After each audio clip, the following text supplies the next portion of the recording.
Oke, assalamualaikum warahmatullahi wabarakatuh. Waalaikumsalam warahmatullahi wabarakatuh. Oke, di sini kita membahas apa nih teman-teman? Kita membahas isu mental dan gaya hidup, terutama untuk mahasiswa ya. Oke, apa nih yang mau dibahas untuk Mas Cahya dan Mas Zidan terkait isu mental dan gaya hidup di kalangan mahasiswa?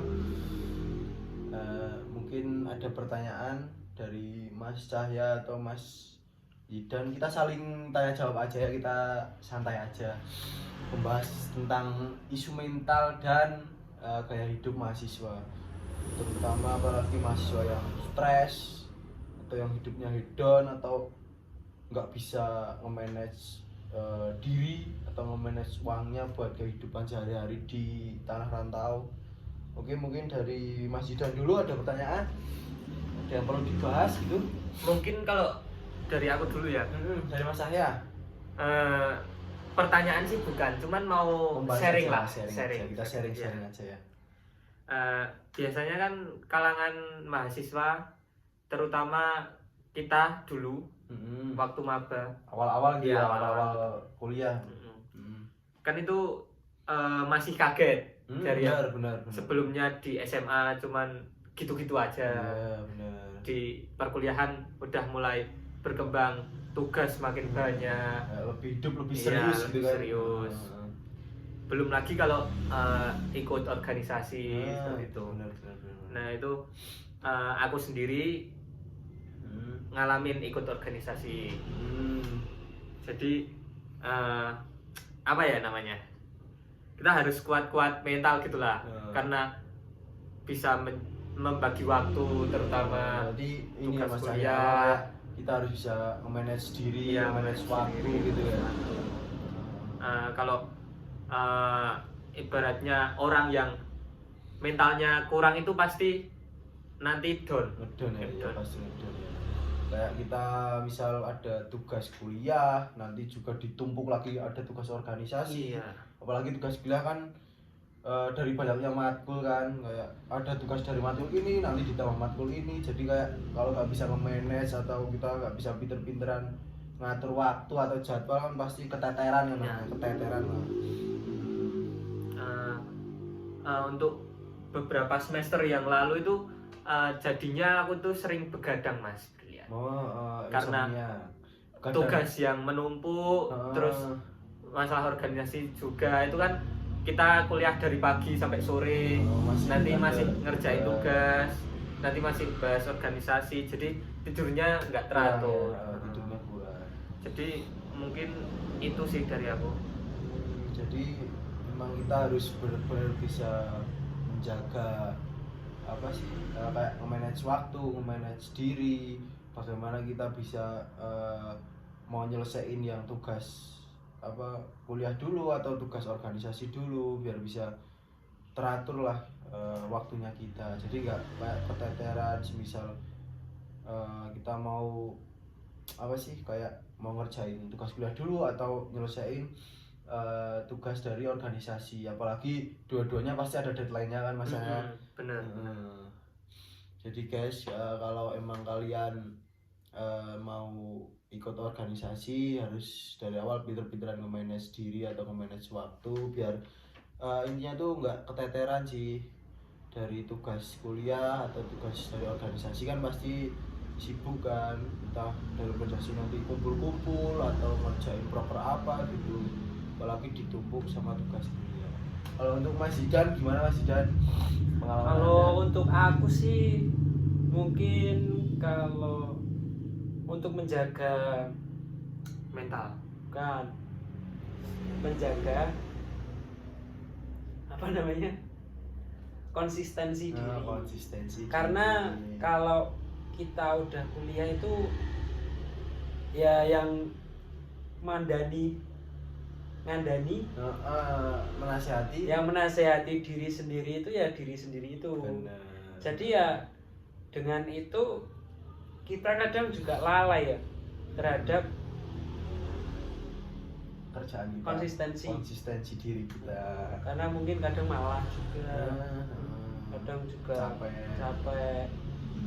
tuntutan apalah, tuntutan ini itu yang buat kita itu mungkin jadi secara mental itu jadi lelah gitu kan. Berarti emang harus kuat-kuat mental ya. Bener ya, seperti yang dikatakan Mas saya dan Mas Utam. Yes. Apalagi di jurusan olahraga. Yes, apalagi di jurusan olahraga nggak cuma pikiran yang capek, tapi fisik badannya juga capek, benar sekali.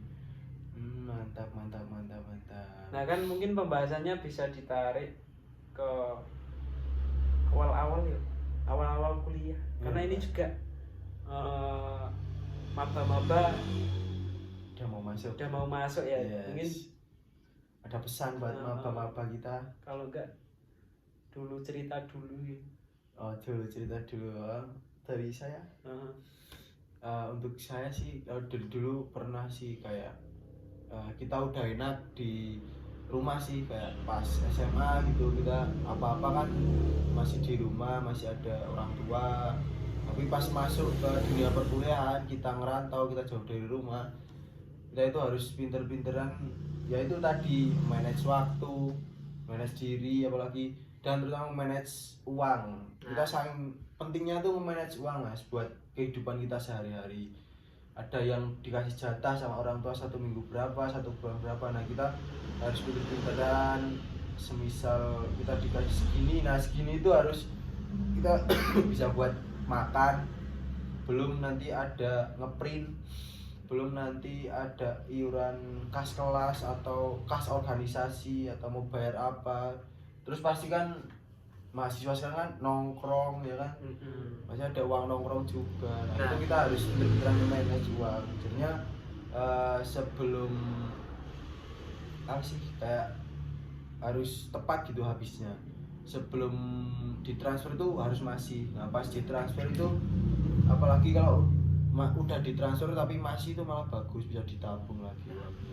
Kembali lagi ke tema kan itu mental dan gaya hidup. Nah itu termasuk gaya hidup ya Mas Brilian. Benar, gaya hidup. Mengatur gaya hidup saat kita jauh dari orang tua. Benar. Terus gimana solusinya ketika Mas Brilian atau Mas Cahya itu mengalami kesulitan saat mengatur keuangan, gimana? Iya sih, karena gini, apakah udah menemukan solusinya? Karena kita kan emang dari dulu kan pas SMA kan kita masih bergantung pada orang tua kan, kita hidup di rumah juga, kayak makan, kayak bekal sekolah, kayak uang kan udah dijatah orang tua sendiri. Nah kita kan kalau di masa perkuliahan kan tetap ngerantau, uang diatur sendiri, mau makan apa juga diatur sendiri. Nah untuk tips dari saya sih kayak kita dibagi aja uangnya, semisal aja nih ya 1 bulan dikasih 200.000 sebulan 1 juta gitu lah. Kita bisa, ini tergantung kalian juga sih, kayak mau beli makan full atau cuman beli lauknya aja. Kalau aku sih beli lauknya aja, nanti kita masak nasi sendiri yang lebih ngirit, bisa nabung juga. Terus uang bensin terutama ya, kita harus dibagi-bagi aja guys. Kita pinter-pinteran memanage uangnya, jangan terlalu boros. Mending kayak uang makan sebulan berapa, misal dikasih 1 juta, nanti kita uang makan bisa di 600-700 itu 1 bulan. Nah kita ada uang nongkrong berapa, dibagi gitu aja, jangan langsung dicampur gitu lah. Ya berarti biar maksudnya semisal 1 minggu 250 ya, kalau 1 bulan 1 juta 250, nanti 50 dipisah disendiriin buat bensin, 50.000 lagi disendiriin buat nabung, sisa 150, 50 buat nongkrong, 100 buat makan. Bisa. Itu tergantung jatah kalian juga, tapi emang harus pinter-pinteran manage uang sih kalau merantau, biar bisa nabung, bisa nongkrong, makan tercukupi, dan ada uang tugas kan masih kayak ngeprint, kayak apalah sesi apalah. itu harus Bener pinter-pinter juga, aja. apalagi ikut organisasi. Nah, apalagi ikut Tetap organisasi uangnya kan uangnya kan pasti keluar. Bener. Nah untuk selanjutnya pasti di dunia perkuliahan ini kan banyak ibaratnya teman-teman yang agak tinggi ininya, gaya hidupnya tinggi. Itu cara apa namanya? Ngimbangin apa-apa. Bukan menyeimbangkan, tapi menjaga kita biar gak ingin tinggi, ya gak ikut arus. Ya itu kayak kita inget sama sadar diri aja sih Sadar sebenarnya, diri. kayak jangan terlalu ngikutin Jangan minder lah. Jangan minder, apalagi jangan minder kayak dan jangan lupa konsisten dengan tujuan Anda. oh dia sukanya gini, suka nongkrong terus atau gini, sedangkan kita yang emang uang sakunya segini, cuman kalau buat nongkrong aja nanti nggak bisa makan, jangan kayak gitu.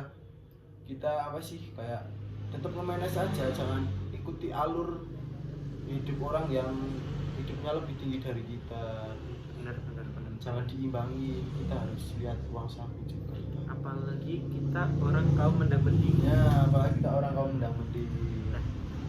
Nah buat kalian berarti kalian bisa besok bisa menggambarkan ya mana kebutuhan primer, mana kebutuhan sekunder. Nah semisal nongkrong itu termasuk kebutuhan sekunder, jadi kalian nggak ikut aja nggak apa-apa, nggak nongkrong nggak apa-apa, yang penting kalian bisa makan, bener, makan, terus uang tugas kuliah, bener.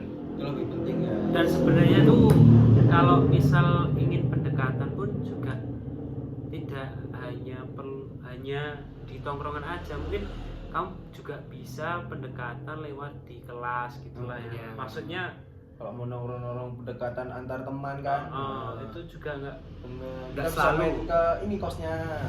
Bisa main juga ya. Nongkrong di kosnya kan juga bisa, nanti beli kopi saset 3.000 kan, nanti diseduh di beli satu itu, beli satu buat bertiga.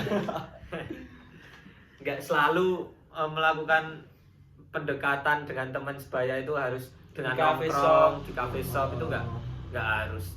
Intinya pinter-pinteran nge-manage uang aja guys, jangan terbawa arus oleh orang-orang yang lebih gaya hidupnya lebih tinggi dari kita. Kita menyesuaikan uang kita saja. Tumbuhkan rasa percaya diri, rasa apa? Nah, konsistensi. Yang paling wajib ya, yang paling penting itu pinter-pinter memilih temen, itu paling bener. Karena kalau temen kita nggak bener, kita nanti ikut-ikutan ke bawah arus. Apalagi nanti nipu orang tua yang katanya UKT segini, nanti dilebihin buat main. Main judo. Apalagi main itu jangan. Yang normal-normal aja hidup, biar tenang hidupnya. Mungkin dari kita bertiga ini karena kita sedaerah mungkin masih pergaulannya masih aman. Ya, enggak, soalnya juga pembahasannya juga masih di situ-situ aja. Tapi dengan itu juga kalian juga harus berkembang, jangan hanya dengan teman yang sedaerah, karena kan informasi itu datang dari mana aja. Kita cari sebanyak mungkin relasi. Mungkin banyak teman kuliah kan yang dari luar daerah, mungkin dari luar Jawa atau luar pulau, atau mungkin dari luar negeri juga mungkin ada. Apalagi di UNES itu ada yang itu pertukaran mahasiswa, ya benar. Itu kan juga sangat kita cari relasi. Oke, selanjutnya saya mau tanya untuk Mas Cahya dan Mas Zidan, itu ini mengenai mental aja ya. Gimana sih cara mengatasi jika kita mentalnya down, atau apa sih namanya, mentalnya sedang tidak baik-baik aja tentang masalah tugas kuliah atau perkuliahan, apalagi ya tugas menumpuk sampai kita nggak bisa tidur, kita sampai insomnia, kurang tidur, kita ngerjain tugas terus yang menumpuk. Itu solusinya bagaimana untuk Mas Cahya dan Mas Zidan? Mungkin dari Mas Cahya dulu. Mungkin kalau dari aku, untuk mengatasi biar mental nggak down memikirkan tugas-tugas kuliah ya. Itu yang penting ini yang penting jangan mepet deadline. Jadi lebih santai. Enggak ini agak menumpuk. Iya, agak menumpuk. Terus ada solusi lagi? Mungkin itu sih, kalau yang penting jangan kebanyakan begadang. Iya. Yang penting jangan ngerjain tugas pas mepet deadline aja ya, biar nggak numpuk. Buat Mas Zidan, kalau dari aku kan mungkin karena sulit tidur atau begadang itu kan permasalahannya mungkin dia sedang galau atau sedang di titik terendah. Nah mungkin kan dia juga sebenarnya bisa keluar dari itu, dari yang bikin pusing itu ya. Kita rehat sejenak lah gitu ya. Dengan ya kita harus tahu dulu apa penyebabnya. Dan jika udah tahu penyebabnya apa kan kita juga bisa tahu caranya untuk berubah. Bener. Untuk saya sih ya benar kata Mas Cahyang, Mas Zidan, kita harus kalau semisal kita stres gara-gara tugas, kita nggak bisa tidur sampai ngerjain tugas sampai tengah malam gitu kan, jadi kurang tidur, paginya nanti berangkat kuliah masih ngantuk. Itu caranya tuh kayak kita ngerjain tugasnya itu jangan mepet deadline, lebih awal biar kalau ada tugas lagi kita nggak numpuk gitu guys. Dan jangan malam-malam karena itu mengganggu waktu tidur kita. Dan itu yang jadi bikin kacau. Terus bener kata Mas Zidan, kita kalau mau apa sih kayak solusi kalau mentalnya kena tuh kayak kita harus rehat sejenak lah, kayak kita melipir ke Pantai Marina. Nah itu kita melipir dulu bersama. Kita juga butuh namanya adalah apa ya, self reward. Nah self reward apalagi Self reward apa self love? Self reward, wah kayak kita menepi dulu dari masalah yang bikin kita burn out, kena mental gitu. Mungkin ada yang hobi apa sih ya, hobi main atau hobi running atau hobi main game, itu kita luangkan sejenak, kita kasih waktu dulu, tenangin pikir biar stresnya hilang. Kalau karena juga berolahraga, jogging itu menghilangkan stres Anda. Bener kayak gitu. Jadi tapi jangan lama-lama kita menepinya, kita ngilangnya jangan lama-lama, nanti kita balik lagi cuman biar otaknya fresh aja, nggak terlalu kena mental. Jadi kalau kita udah tenang, relax gitu kan, kita bisa balik lagi ke masalah tersebut, kita bisa menyelesaikannya dengan enak lah, agar tidak menumpuk seperti tugas LDK. Seperti itu. Karena kita mengalami ya guys, ini emang ini karena ini kesalahan kita, males-malesan mengerjakan tugas kita, makanya kita terakhir ya guys untuk mana. Makanya buat kalian pesan dan kesan dari kita, jangan pernah malas mengerjakan tugas, jangan mepet deadline. Sebaiknya kalian mengerjakan tugasnya itu lebih awal-awal, karena kalau mepet deadline jadinya kayak kita. Dan kami meminta maaf karena kami telat mengerjakan tugas LDK. Teruntuk untuk Bu Tusyana, Miss Tusyana, mohon maaf yang sebesar-besarnya. Oke, mungkin podcast kita cukup sampai sini aja. Mungkin besok kalau ada tugas podcast lagi mungkin mampir ke channel ini aja. Jadi gitu ya guys, maaf kalau ada salah tutur kata. See you on the next podcast.